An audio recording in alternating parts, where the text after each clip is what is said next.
Assalamualaikum warahmatullahi wabarakatuh. Halo semua, perkenalkan nama saya Putri Mariani Zainab Siregar dengan NIM 12130301111. Pada hari ini saya akan menjelaskan materi ilmu tauhid dengan judul konsep dasar ilmu dan pengetahuan. Pengetahuan adalah apa saja yang kita dapatkan dari rangsangan atau berdasarkan firma sensor yang kita dapat dari panca indera.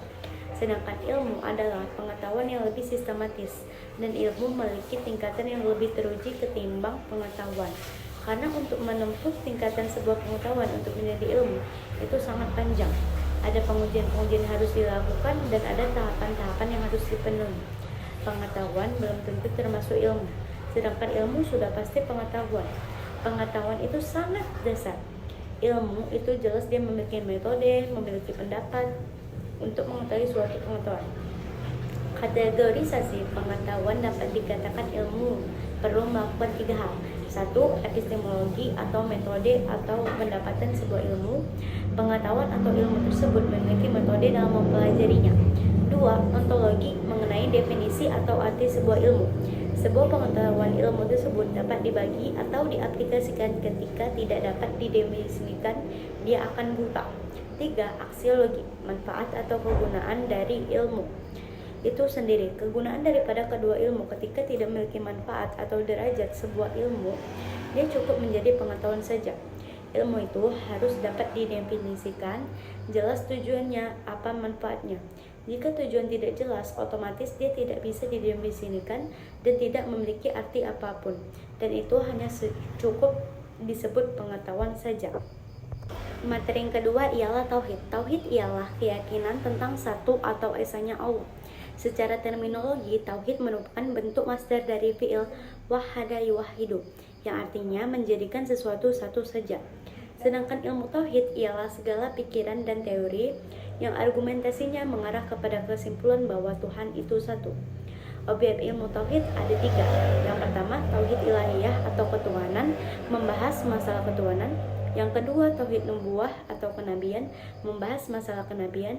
Yang ketiga, tauhid asma, sesuatu yang diperoleh lewat pendengaran dari sumber yang meyakinkan, yakni Al-Quran dan Al-Hadis. Sumber ilmu tauhid ialah Al-Quran dan Hadis, sedangkan manfaatnya memerdekakan umat, menjadikan pribadi yang kokoh, membentuk kekuatan jiwa, dan menjauhkan dari syirik. Manusia di hadapan Tuhan sama, hanya berbeda ketaatannya saja. Jika Allah berkehendak, apapun bisa terjadi. Tauhid merupakan satu-satunya sebab untuk menggapai ridho Allah. Tauhid yang tertanam dalam hati seorang hamba akan meringankan dari segala kesulitan. Analisis menurut saya dari pengertian tauhid ialah keyakinan seorang hamba tentang esanya Allah atau satunya Allah. Sedangkan ilmu tauhid ialah segala kesimpulan atau argumentasi dan teori yang mengarah ke kesimpulan bahwa esanya Allah. Tauhid merupakan hal yang sangat penting bagi seorang hamba. Jika tidak memiliki tauhid, maka ia tidak akan percaya dengan adanya Allah dan esanya Allah. Tauhid rububiyah atau bisa disebut juga tauhid tentang ketuhanan. Makna dari tauhid rububiyah yang berasal dari masdar robba yarubbu atau kata al-rob dengan tambahan alif lam atau al-rogib asyafahani, kata rob prasaja atau bisa disebut juga malik yang artinya penguasa atau pemilik. Hakikat tauhid rububiyah adalah 1. Allah sebagai Khalik dan Malik. 2. Menurut Ja'far bin Jarir, Allah adalah yang diibadahi oleh segala sesuatu dan oleh semua ciptaannya. 3. Menurut Abdullah bin Abbas, Allah adalah yang memiliki hak untuk diibadahi oleh semua makhluknya. Menurut Isa bin Maryam, ketika disumpahi masuk Islam, ia berpendapat Allah adalah Tuhan. Analisis menurut saya pribadi, tauhid rububiyah itu menjelaskan tentang ketuhanan, yaitu Allah pemilik atau penguasa yang telah menciptakan jin dan manusia untuk beribadah kepadanya. Hanya ialah yang berhak disembah dan diibadahi oleh semua makhluknya. Materi yang ketiga ialah tauhid uluhiyah. Tauhid uluhiyah berasal dari ilah, masdar kata Allah yaluhu, Allah ilaha, uluha, uluhiyah. yang termasuk lafaz jalalah. Akar dari ilah ialah menurut Imam Tobroni menjelaskan bahwa makna Allah ialah menyembah. Menurut Ibnu Faris, huruf alif, lam, dan ha adalah satu akar kata tersendiri yang maknanya adalah menyembah. Menurut Abu Bakar Ar-Razi artinya ialah menyembah. Hakikat tauhid uluhiyah, makna ilah dalam kata tauhid yang dibawa oleh seluruh nabi dan rasul ialah memurnikan ibadah dan penyembahan hanya kepada Allah. Uluhiyah atau ubudiyah ialah mengesahkan Allah dalam ibadah dan penyembahan, sedangkan rububiyah adalah pengakuan keesaan Allah dalam sifat rububiyahnya. Di dalam Al-Quran, surah Al-Fatihah, kedua perbedaan ini juga tampak jelas. Alhamdulillahirabbil alamin adalah tauhid rububiyah. Ar-Rahmanir-Rahim, nama-nama suci Asmaul Husna yang termasuk tauhid rububiyah. Sedangkan iyyaka na'budu wa iyyaka nasta'in adalah tauhid uluhiyah. Juga ditegaskan dalam surah An-Nas. Tauhid asma wa juga ditegaskan dalam surah An-Nas. Materi yang keempat ialah tauhid asma wa sifat. Apa itu tauhid asma wa sifat? Secara semantik, asma adalah nama-nama bentuk jamak daripada ism. Sifat adalah karakter ciri khas dalam asma.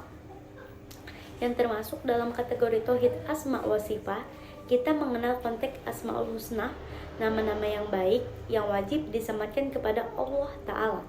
Sifat menurut Hasan Al-Banna dalam surah Al-Anbiya ayat 16-18, sifat-sifat yang dimiliki oleh Allah SWT seperti wujud, qidam, baqa, mukhalafatul lil hawadisi, dan sebagainya. Wujud yang berarti Allah memiliki sifat ada. Walaupun secara indrawi kita tidak bisa menebak keberadaan Allah seperti apa, yang pasti Allah itu ada seperti kalimat tersebut.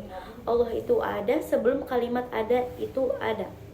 Qidam, Allah itu tidak dilahirkan, Allah itu lebih dahulu dari segala-segalanya, memiliki arti terdahulu. Maksudnya ialah Allah Subhanahu wa Ta'ala adalah sang pencipta yang menciptakan alam semesta beserta isinya. Oleh karena itu tidak ada pendahulu atau yang mengawali selain Allah Subhanahu wa Ta'ala. Jadi tauhid asma wa sifat ini lebih kepada pengenalan atau makrifat mengenai nama-namanya dan mengenai sifat-sifat Allah Subhanahu wa Ta'ala. Untuk nama-nama kita bisa mengkajinya dalam Asmaul Husna, 99 nama yang baik yang dimiliki Allah Subhanahu wa Ta'ala. Dan untuk sifat itu lebih kepada karakter dan keberadaan Allah Subhanahu wa Ta'ala yang kita kenal dengan istilah wujud, qidam, baqa, mukhalafatul lil hawadis, dan sebagainya. Ini merupakan tauhid yang ketiga, artinya dengan pemahaman atau pengakuan kita atas nama Allah yang baik dan sifat-sifat Allah Subhanahu wa Ta'ala adalah salah satu bentuk keimanan terhadap nama-nama dan sifat kepada Allah Subhanahu wa Ta'ala. Mungkin ini saja yang dapat saya sampaikan. Wabillahi taufiq wal hidayah. Wassalamualaikum warahmatullahi wabarakatuh.